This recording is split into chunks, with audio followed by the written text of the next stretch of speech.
Well, let's start with the big kahuna. Okay. Let's So start for with that. those who don't know, um, Dara, the Uber CEO, had recently done a sit down with Bloomberg, and we're going Mm, to play a 4-minute video of how he's saying that Uber is recession proof.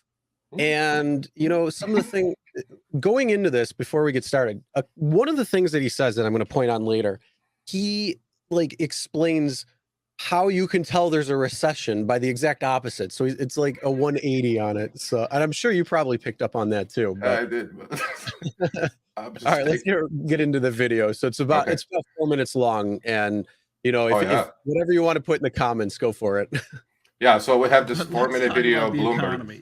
Please listen carefully. How are you thinking about the possibility of a recession and a potential pullback in ride-hailing demand, maybe even delivery demand, as people's budgets get constrained? Yeah, it's a little sad that discussions on the economy are unwelcome now, especially at the Bloomberg event.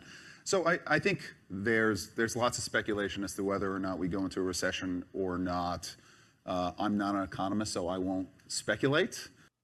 Kind of like I'm not a biologist. Other CEOs are not having that problem. Yeah, exactly. But we get a pretty live pulse of what's happening on the streets every day, right? And in the cities. Okay, Chris, in stop which we for a live. second. Stop for a second. And at this point, we don't. Okay, I want you to. Okay, I play poker quite a bit. Okay, there are things called tells in poker. So by studying your opponent, you can kind of tell what kind of hand they're holding. If they're lying, they will be doing something. If they're not, either the eye twitch will go higher or their jugular will start pumping faster because they're bluffing. I want you to watch his two thumbs that are sitting on his knee. Okay, go ahead. See any signal of a recession coming. Now, what's different about us than most companies out there is that just as you saw during the pandemic, a shift from spend on services to spend on retail, that shift is now going back to services, and we are the definition of a service, right? Moving around, travel is back, et cetera. So I do think that our service is benefiting from the shift back. Certainly the reopening helps our mobility business. Our mobility business is growing at very, very high rates, highly profitable. The delivery business, delivery of everything at home, continues to be strong. So at this point, we don't see any signal whatsoever. We have gone through recessions in South America, Mexico, and Brazil in the past. And what you see during those recessions is that as a labor pool eases up, and certainly we don't see signs of that yet here or in Europe, more drivers come onto the platform. And as more drivers come onto the platform continues to grow, service levels get better. So I think versus many other companies, we don't have large asset base. Our cost base essentially adjusts. In stronger economy, our cost base increases as earners and drivers earn much more money. Earners. In weaker economies, Hello, as you earners. get more drivers into the marketplace, You're no longer their drivers, earnings you're adjust earners. as well. So You're I think earners. we are relatively recession resistant if it happens. I certainly hope it doesn't happen. Right now, the signal on the street is things are really strong, and the spend on services continues to be quite robust. Okay, but you mentioned drivers. Now, driver economics. Here Okay, it let's comes. pause it right here for a second because Yeah. they kind of shift topics. So right there, actually, you know what? You take the whole thing when you were talking about with the poker. Yeah. No, that's coming. By the way, I've watched this video a couple times. Okay. So just for me, quick comment.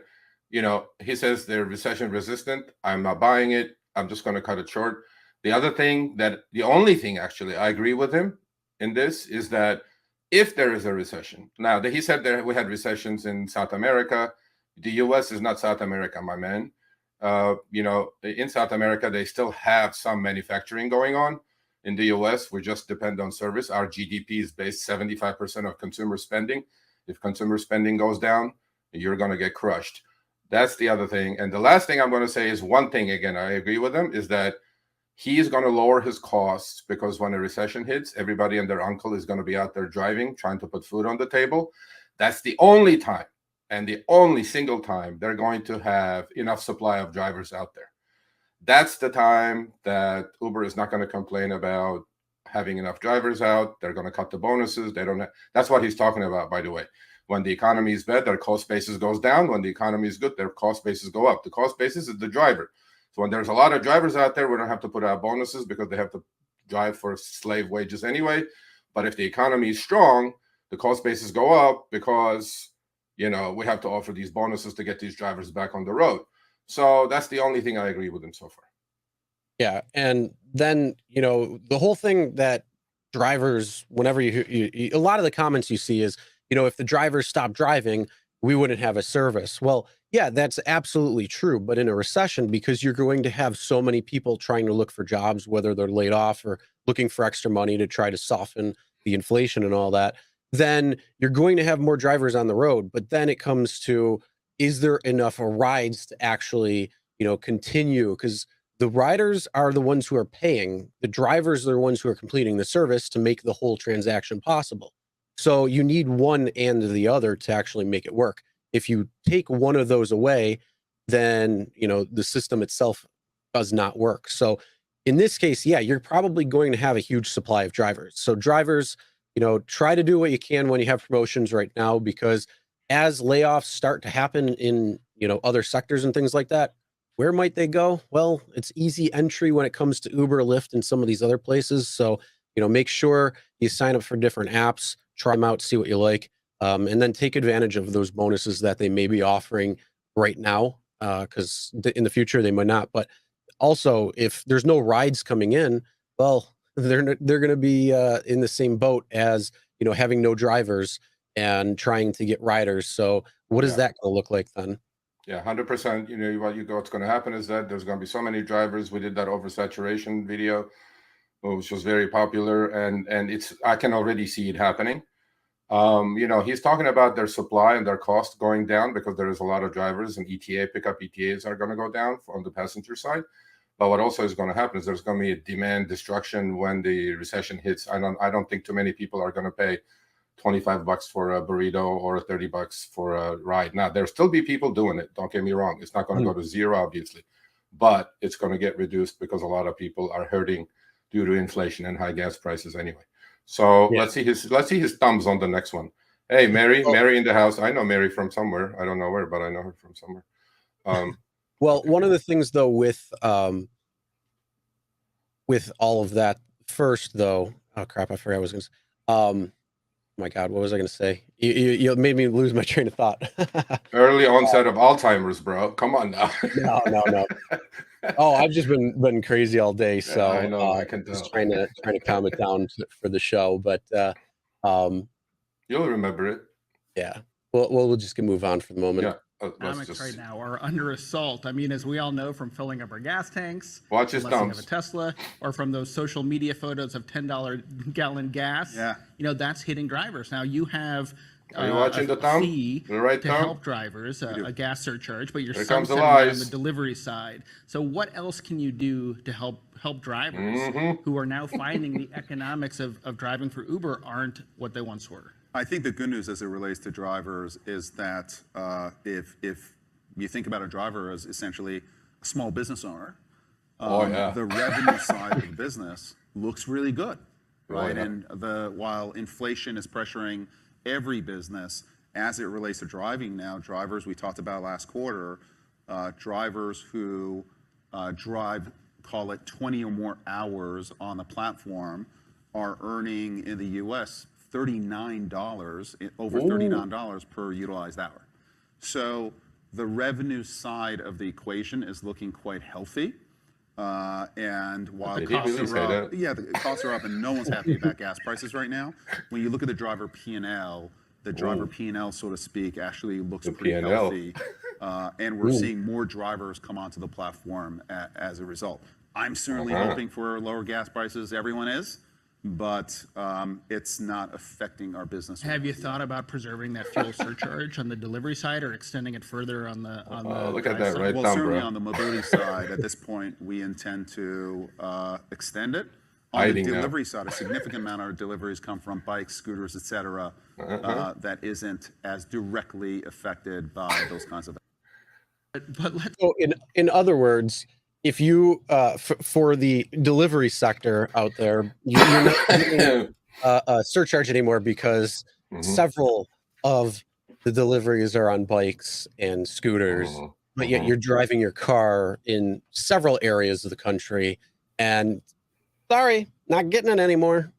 Yeah. So let me pick this up at his driver P&L comment. Okay. So he said driver P&Ls are very strong, profit and loss. Yeah. Okay. And he made the claim that if you just turn your app on anywhere in the US and drive 20 plus hours, utilized hour means active hours, by the way. That means period 2 and 3, meaning on the way to the passenger and with a passenger in the car. Drivers are earning $39. Now, he didn't specify what city, he didn't specify, what county, he didn't specify what state. He just said, yeah, just turn your app on and go 20 hours plus, you're going to get $39. Let me tell you something, Mr. DK. I busted my ass last weekend. I couldn't break 40. So if I can't break 40, other than WeZoom, I don't know too many people who are breaking 40. So to me, that's like almost false advertising, right? I mean, you can't come out and say that on a major interview like Bloomberg, saying that, oh, driver P&Ls are great. They're earning average of $39. You didn't mention what hour. Is it 1 hour a day, $39? Is it LA? Is it, I don't know, DC? Is it New York? Is it between the hours of 12 a.m. and 3 p.m. bar drunk hours? You didn't say shit. All you said was, yeah, turn on your app and go in, let's say, one of those small cities we're going to have a town hall about, Myrtle Beach or whatever, Sioux Falls, Idaho, and go tell that driver, oh, yeah, turn your app on 20 plus hours, you got $39. So on that one, let's not hammer him too much because I think he figured it out on his own probably, or his handlers probably told him, why the hell did you say that? $39 an hour. And well, so right this here, one, you see the screenshot. Yeah, there you go. Good old Harry, who's still active on the Uber platform. He gets this screenshot. What does it say, Chris? Yeah, $29. But the thing is, even if you read the fine print, though, it does say the 20 hours right there. Yeah. So it doesn't say, though, the different periods. So it doesn't say if you're online time, but we all know they're going to use active time versus online time because it looks better for them. But yeah, it's funny because I've been sending you the screenshots of the texts that say, oh yeah, come out between 12 and 3 a.m. Yeah. And you can earn $29 an hour, and then it drops to $24 an hour and drops.